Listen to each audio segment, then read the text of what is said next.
Hey guys, I'm Elizabeth Newsom and welcome to my booktube channel. As you can see, I'm now at my college dorm. I've moved in and I finished my first week of college. And I'm only doing one video today, so if you see a lot of videos where I'm still like in my bright orange shirt with the backgrounds and stuff, then that's because I'm still using those videos since I'm not sure how much filming I'll be able to do now that college has started. But anyway, enough about college. Today I'm rating my wrap-up for August 2018.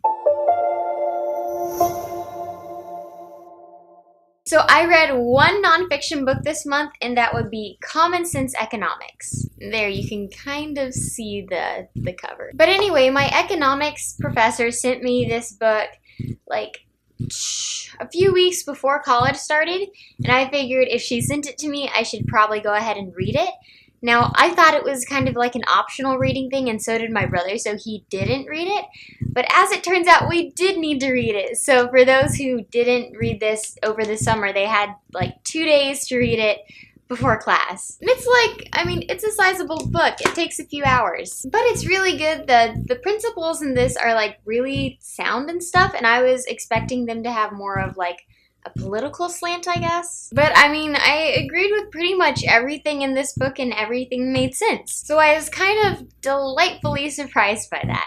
But that's, like I said in a previous video, I haven't been reading a lot of books lately since college started and stuff. I mean, I'm reading a few articles and stuff for like projects or essays, but as far as completed books go, I think I finished 5 this month total, and the other 4 are fiction. So my favorite nonfiction book of this month would be The Last She by H.J. Nelson. So The Last She is a book on Wattpad, and it's kind of this post-apocalyptic world where this disease has like killed 90% of the men and like 99.9999% of the women. So when it says the last she's like one of the last females. For some reason, somehow she's immune to this disease. And she used to be traveling with her dad, and her dad used to be taking care of her. But then he dies, so she's on her own for like a year when the book starts. So when the book opens, she's scavenging for food in the city, and then a group of men discover her and decide to take her to their colony. And also, it's a romance. So of course, there's a guy there, actually the guy who discovered her, and he's really good at fighting, and he's really cute and sweet and funny and like maybe a tad cocky. But overall, this book was just like so good. Like, I loved it so much. And actually included in this book, if you keep reading, is the next part of the duology, which is The Last City. So in this last city, it's underground. They kind of kidnap / persuade females to come and stay there, and they kind of brainwash them like to their way of thinking. But both of these books were just like so awesome. Like, I love them so much. And also there's like some plot threads in the last book that I really want to see finished, and the author said she should have another book coming out,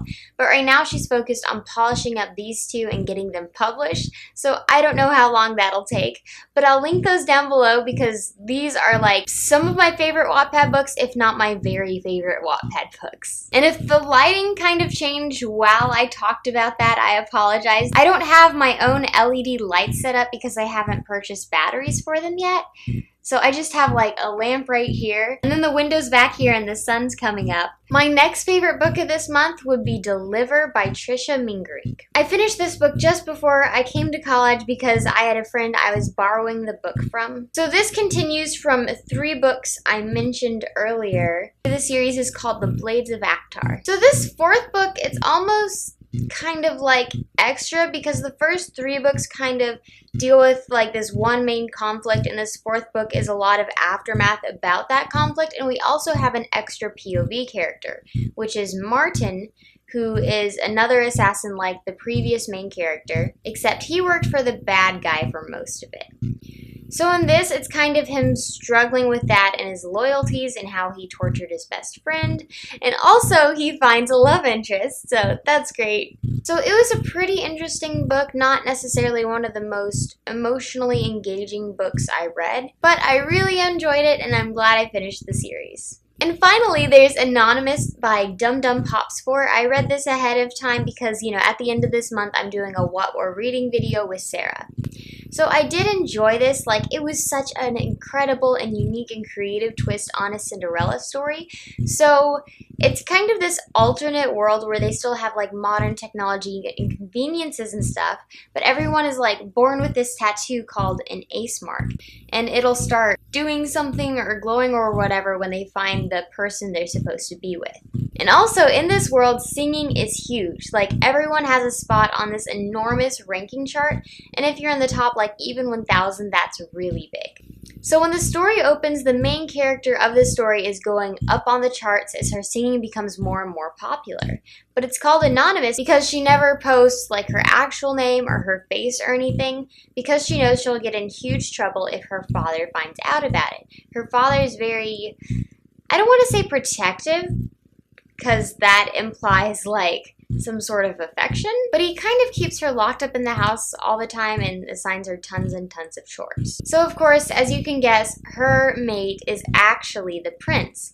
And so what happens is the prince is looking for his mate because the girl he was supposed to marry was actually the daughter of a family friend, but then she got kidnapped when she was little. It's really interesting to see the story develop and how these two eventually come to meet each other. What I didn't like so much about this story is that we don't see much of their character development after that. Like, they meet each other and that's kind of where the story ends. And for me, I just love seeing relationships develop. Like, that's a huge thing for me. So although this was like so creative and such an interesting twist on the Cinderella story, I just wish the characters could have gotten to like spend more time together. Well, there you guys have my really short August wrap up. And I wish I could say that I'll read like a ton more books next month, but I have no idea, frankly.